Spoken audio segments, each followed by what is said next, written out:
안녕하세요, 여러분. 크리스마스 하면 어떤 따뜻한 장면이 떠오르시나요? 그런데 만약 그 익숙한 이야기 속에 우리가 전혀 생각지 못했던 놀라운 신학적 비밀이 숨어 있다면 어떨까요? 오늘 그 비밀 속으로 한번 들어가 보려고 합니다. 네, 바로 베들레헴, 마리아와 요셉, 그리고 구유.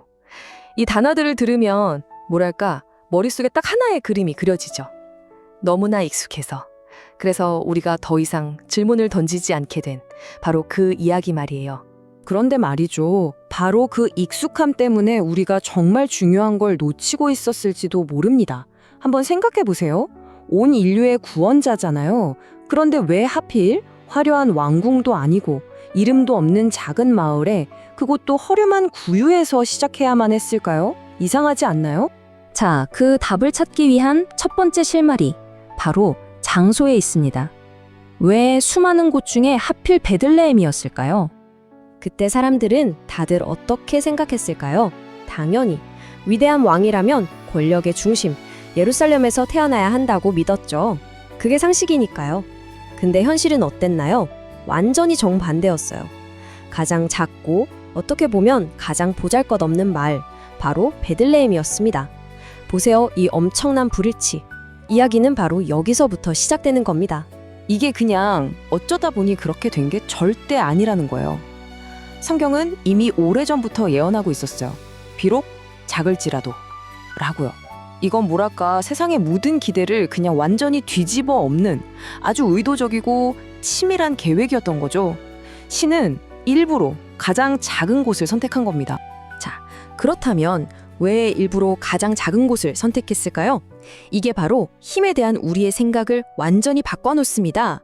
우리가 아는 그런 세상의 권력과는 차원이 다른 완전히 새로운 종류의 힘에 대한 선언인 셈이죠. 네, 바로 이 지점이 핵심이에요. 진짜 신적인 위대함이라는 건요, 우리가 생각하는 것처럼 세상적인 크기나 힘으로 증명되는 게 아니라는 겁니다. 한번 보세요. 세상의 힘은 자기를 막 과시하고 드러내려고 하잖아요.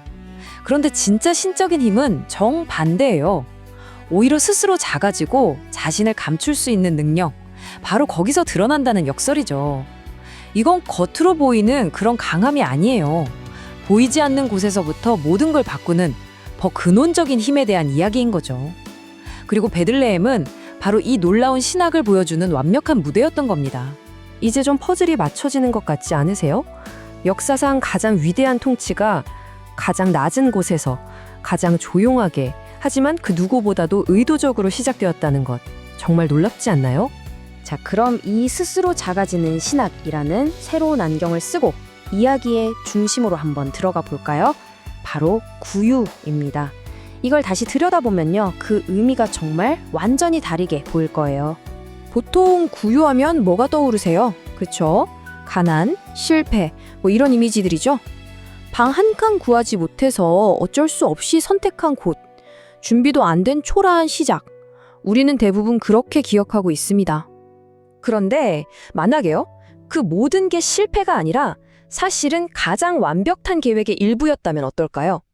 구유가 단순히 가난의 상징이 아니라 이 세상 가장 깊은 곳까지 연결되기 위한 궁극적인 공감의 장소였다면요? 구유는 실패한 자리가 아니었던 겁니다. 오히려 신이 인간에게 가장 가까이, 더 이상 가까워질 수 없을 만큼 내려온 바로 그 자리였어요. 힘있고 강한 사람이 아니라 가장 약한 사람들을 위해 마련된 곳. 인간이 가장 낮아진 바로 그 지점에 신이 가장 깊이 함께 하신다는 정말 위대한 선언인 셈이죠. 사실 이 스스로 작아지는 원리는요, 그냥 베들레헴에서 있었던 일회성 이벤트가 아니에요.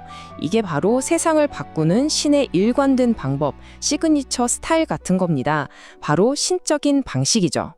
한번 쭉 그려보세요.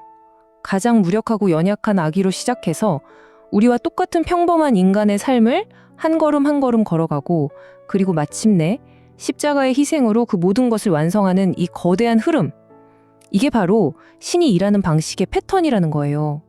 그러니까 아기의 모습으로 이 땅에 오신 그 사건, 성육신은요, 그 자체가 하나의 거대한 선언문인 거예요. 세상을 바꾸는 내 방식은 너희가 생각하는 것과 달라. 바로 이거야. 라고 하늘이 땅을 향해 선포한 메시지나 다름없습니다. 자, 그럼 지금까지 우리가 살펴본 모든 단서들, 베들레헴이라는 장소, 스스로를 감추는 힘, 그리고 구유, 이 모든 것들이 가리키는 단 하나의 핵심 원리가 뭘까요? 네, 바로 작아짐의 원리입니다. 이게 바로 오늘 우리가 함께 발견한 가장 중요한 통찰이 아닐까 싶습니다. 신의 가장 위대하고 또 가장 결정적인 일은 언제나 가장 크고 화려한 곳이 아니라 스스로를 낮추고 작아지는 바로 그 행위에서 시작된다는 사실 말입니다. 그렇다면 이 놀라운 원리는 이제 우리에게 어떤 질문을 던지고 있을까요? 어쩌면 우리 삶의 가장 위대한 변화 역시 저 멀리 대단한 곳이 아니라 바로 지금 내가 하찮게 여기고 무심코 지나치는 가장 작고 보잘것없는 그 자리에서 이미 시작되고 있는 건 아닐까요?